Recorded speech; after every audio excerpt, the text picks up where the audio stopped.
പുസ്തകത്തിലുള്ളത് മാത്രമല്ല പഠിക്കേണ്ടത്, നമുക്ക് പ്രായോഗികമായിട്ടുള്ള വിവരം കൂടി നമ്മൾ കണ്ടെത്തണമെന്നുള്ളതാണ്. നമ്മൾ വിചാരിക്കും ഈ പുസ്തകത്തിൽ പഠിച്ചു കഴിഞ്ഞാൽ നമുക്ക് ഇത് മാത്രം കണ്ട് നമുക്ക് A++ ലഭ്യമായി കഴിഞ്ഞാൽ നമുക്ക് വലിയ ഉന്നതമായ തൊഴിലിലേക്ക് എത്താം എന്നൊരു ചിന്തയുണ്ടാവും. നമ്മൾ പലപ്പോഴും വിദ്യാർത്ഥികൾ ഇപ്പം എൻ്റെ മോളിപ്പം 10 കഴിഞ്ഞ് ഇപ്പോൾ +1 കയറി. അപ്പോൾ അങ്ങനെ എല്ലാവരുടെയും രീതിയിലാണ്. പക്ഷേ എനിക്ക് ഏറ്റവും കൂടുതൽ ഇതിനകത്ത് നല്ലൊരു അഭിപ്രായം പറയാൻ സാധിക്കുന്നത് പഴയതുപോലത്തെ വിദ്യാർത്ഥികളല്ല ഇപ്പോഴത്തെ വിദ്യാർത്ഥികൾ. അവർക്ക് ലക്ഷ്യബോധം നല്ല കൂടുതലാണ്. പണ്ടൊക്കെ നമ്മളൊക്കെ പറഞ്ഞു കൊടുക്കുന്നത് ഈ ഒരു ഡോക്ടറാവ് എന്ന് പറഞ്ഞാൽ ഞാൻ ഡോക്ടറാവാം. ഇപ്പം അങ്ങനെയൊന്നുമില്ല. അവർക്ക് ഇഷ്ടമുണ്ടെങ്കിലേ ഒരു ഡോക്ടറാവും, അവർക്ക് ഇഷ്ടമുണ്ടെങ്കിലേ അവർ എഞ്ചിനീയറാവും. നമ്മൾ തല്ലിപ്പഠിപ്പിച്ച് അവരെ പിടിച്ചൊരിക്കലും മാറ്റാൻ കഴിയില്ല. അതാണ് നമ്മുടെ വിദ്യാഭ്യാസം കഴിഞ്ഞ ഒരു പതിറ്റാണ്ട് കൊണ്ട് നേടിയെടുത്ത ഏറ്റവും വലിയ ആർജവമായ കാര്യം അതാണ്.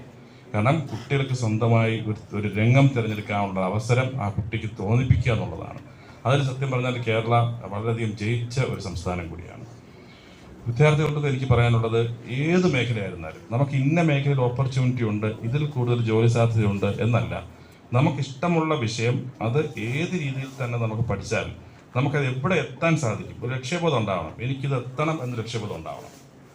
ആ ലക്ഷ്യബോധത്തെയാണ് നമ്മളെപ്പോഴും അതിനകത്ത് നമ്മൾ നോക്കേണ്ടത്.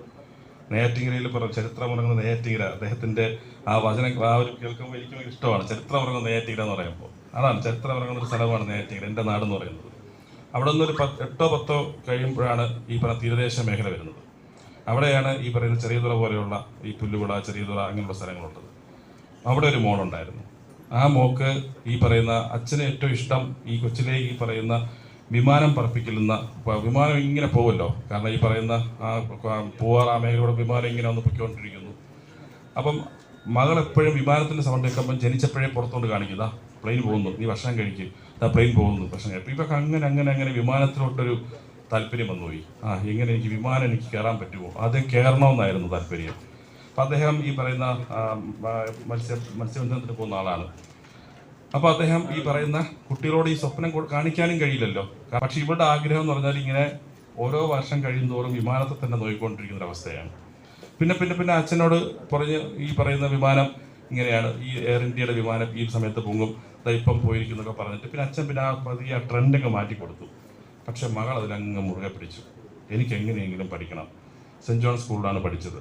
ഓരോ വർഷം പഠിക്കുമ്പോഴും അവിടുത്തെ അധ്യാപകരോടൊപ്പം തന്നെ ഈ കുട്ടി ഇങ്ങനെ ഓരോ പ്രാവശ്യവും സ്കോളർഷിപ്പ് വാങ്ങിച്ച് പഠിച്ച് അവസാനം നമ്മൾ കേട്ടാൻ പറ്റിയത് എന്താണ്, 4-5 വർഷം മുന്നേ ഖത്തർ എയർവേസിലെ ഏറ്റവും വലിയ എയർവേസിലെ പൈലറ്റായിട്ട് ആ കുട്ടി മാറി എന്നുള്ളതാണ്. പൈലറ്റായിട്ട് മാറി, അതും ഏറ്റവും വലിയ എയർബസ്. മറിച്ച് നോക്കണം, 250-300 യാത്രക്കാർ 500 യാത്രക്കാർ യാത്ര ചെയ്യുന്ന എയർബസ് ഒറ്റയ്ക്ക് ആ കുഞ്ഞ് ആ പൈലറ്റായിട്ട് വന്ന് ഓടിച്ച് തിരുവനന്തപുരത്ത് എത്തിയിട്ട് ഫാദറിനോട് ഈ പറയുകയാണ്, എനിക്ക് ട്രയൽ കിട്ടി, ഇത്ര ബസ് ഞാൻ ഓടിച്ചു, ഞാൻ പൈലറ്റായി എന്ന് പറഞ്ഞ് ആ പിതാവിനോട് പറയുകയാണ്. ഞാൻ അന്നേ അച്ഛനോട് അപ്പോട് പറഞ്ഞില്ലേ ഞാനൊരു പൈലറ്റ് ആകുമെന്ന്. പക്ഷെ അപ്പൊക്കെ ആ ഒരു എന്താ പറയുക ഇഷ്ടം ഇല്ലായിരുന്നല്ലോ എന്ന് പറഞ്ഞപ്പോൾ അദ്ദേഹം അവിടെ നിന്ന് എഴുന്നേറ്റിട്ട് ഒരു പഴയൊരു പുസ്തകം തപ്പിയെടുത്തിട്ട് പറഞ്ഞു, നീ അന്ന് 2004 മുതൽ നീ ഇങ്ങനെ ഈ പറയുമ്പോഴൊക്കെ ഞാനത് എഴുതി വെച്ച് കുറിച്ചിരിക്കണം എന്താണെന്നറിയോ, ഇതെന്താണെന്നറിയോ ചോദിച്ചു. കുറേ കാര്യം ഇങ്ങനെ എഴുതിയിട്ടിരിക്കുന്നു. ഓരോ പേജിലും അദ്ദേഹം മത്സ്യബന്ധനത്തിൽ പോകുമ്പോൾ മോളിൽ പോകുന്ന വിമാനത്തിൻ്റെ പേരുകളാണ് എഴുതി വെച്ചിരിക്കുന്നത്. Air India 1247, 347 Qatar Airways, Oman Airways.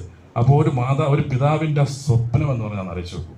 ആ സ്വപ്നം പങ്കുവയ്ക്കാതെ എൻ്റെ മോക്ക് ഒരിക്കലും സാധ്യമാകില്ല എന്ന് പറഞ്ഞിട്ട് അത് ഉള്ളിൽ ഒതുക്കി വെച്ച ആ ഒരു മനുഷ്യൻ്റെ മുമ്പിൽ ഈ പറയുന്ന യൂണിഫോം ഇട്ടുകൊണ്ട് ഖത്തർ എയർവേസിലെ പൈലറ്റായിട്ട് ആ മോള് നിൽക്കുമ്പോൾ ഒന്ന് ആലോചിച്ച് നോക്കൂ. അവിടെയാണ് ഒരു വിജയമെന്ന് പറയുന്നത്.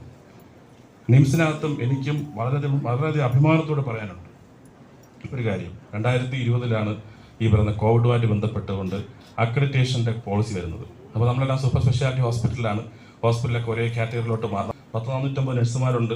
അപ്പോൾ അങ്ങനെ സ്ക്രീനിങ് സെഷൻ വന്നപ്പോഴേക്കും ഞാനാണെങ്കിൽ അടുത്തുള്ള വളരെ പാവപ്പെട്ട ആൾക്കാർക്കെല്ലാം അത്യാവശ്യം തൊഴിൽ കൊടുക്കുന്ന ഒരാളാണ് ഞാൻ. 36 നഴ്സുമാർ യോഗ്യത ഇല്ലാത്തവരാണ്.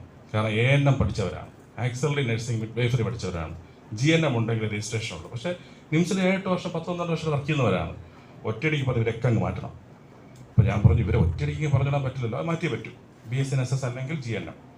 അപ്പോൾ ഞാൻ പറഞ്ഞു ഇവരെ പല ഡോക്ടർമാരോ OP-യിലോ മറ്റു കാര്യങ്ങളോ കൊടുക്കാനൊക്കെ പറഞ്ഞ് പലതായിട്ട് മാറ്റി നോക്കി. അതിൽ ഒരു സ്റ്റാഫ് ഉണ്ടായിരുന്നു, വിസ്തു എന്നാണ് ആ സ്റ്റാഫിൻ്റെ പേര്.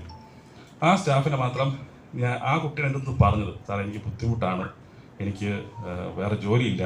ഞാൻ പറഞ്ഞു നിങ്ങളൊന്നും ഞാൻ ചെയ്യത്തില്ല, പിരിച്ചുവിടത്തില്ല എന്ന് പറഞ്ഞിട്ട് ഞാൻ ഡയബറ്റിക്കിൻ്റെ ഡ്രസ്സ് ചെയ്യുന്ന സ്ഥലത്ത് ആ റൂമിൽ ഞാൻ പറഞ്ഞു മസ്റ്റായിട്ട് ഇടണം. അപ്പോഴും വന്നിട്ട് പറഞ്ഞു ഒരിക്കലും രോഗികൾ ഡയബറ്റിക് ഡ്രസ്സിങ്ങിൻ്റെ ഉണ്ട് മാനേജ് ചെയ്യാനായിട്ട് ഈ കുട്ടി ഇടാൻ പാടില്ല, അത് ആർട്ടിക്കിൾ നമ്പർ എന്തൊക്കെയാണെങ്കിലും കുഴപ്പമില്ല, ഞാൻ പറഞ്ഞോളാം, ഈ സ്റ്റാഫിന് ഡയബറ്റിക് ഡ്രസ്സിങ് റൂമിൽ തരാം. അത്ര പെർഫെക്റ്റായിട്ട് ആ വ്രണം ക്ലീൻ ചെയ്യുന്ന ഒരു സ്റ്റാഫാണ്, അത്ര പെർഫെക്റ്റായിട്ട്.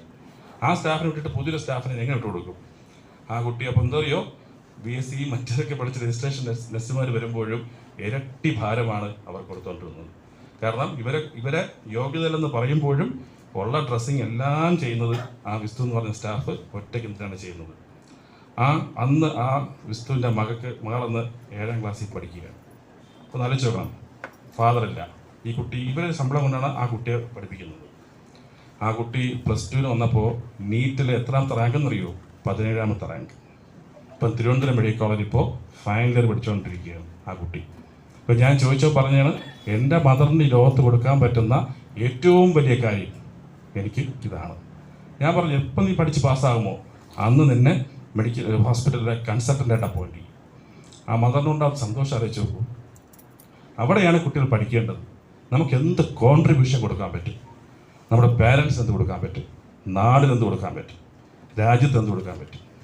ഓപ്പറേഷൻ സിന്ദൂർ നമ്മൾ കണ്ടില്ലേ? ഈ പറയുന്ന സോഫിയ ഖുറൈഷി ആരാണ്? ഒരു ബയോകെമിസ്ട്രിയാണ്, ഒരു MSc ബയോകെമിസ്ട്രി പഠിച്ച ഒരു സ്റ്റുഡൻ്റ് ആയിരുന്നു. അവിടെ നിന്നുകൊണ്ടാണ് ഡിഫൻസ് അക്കാദമി എക്സാം എഴുതിയിട്ട് 18 രാജ്യങ്ങളിലെ ഒരേ ഒരു ലേഡി കമാൻഡറേ ഉള്ളൂ, ഒരേ ഒരു വിമൻ കമാൻഡറേ ഉള്ളൂ ഈ ലോകത്ത്. 18 രാജ്യങ്ങൾക്ക് ഒരു ഒറ്റ വിമൻ കമാൻഡർ, അതാണ് സോഫിയ ഖുറൈഷി. രാജ്യത്തിൻ്റെ മുമ്പിൽ അഭിമാനമായി പോയില്ലേ? ഏറ്റവും മുമ്പിൽ നിന്ന് നയിച്ചില്ലേ? ലോകത്തിന് എന്ത് വലിയൊരു സന്ദേശമാണ് കൊടുത്തത്. ശത്രു രാജ്യങ്ങളാണെങ്കിൽ ശത്രുരാജ്യം തന്നെയാണ് എന്ന് പറഞ്ഞ് മുദ്രാവാക്യം ഉയർത്തിക്കാട്ടിയില്ലേ? അവിടെയൊക്കെയാണ് ആധുനിക തലമുറ, പുതിയ വിദ്യാർത്ഥികൾ നിങ്ങളുടെ വിദ്യാഭ്യാസവും വിദ്യാധനവും കൊണ്ട് ഉയർന്നു കാണിക്കേണ്ടത്. ഞാൻ കൂടുതൽ ദീർഘിപ്പിക്കുന്നില്ല. എല്ലാവർക്കും നല്ല ഫ്യൂച്ചർ ഉണ്ടാവട്ടെ എന്ന് ആത്മാർത്ഥമായി പ്രാർത്ഥിക്കുന്നു. നമസ്കാരം.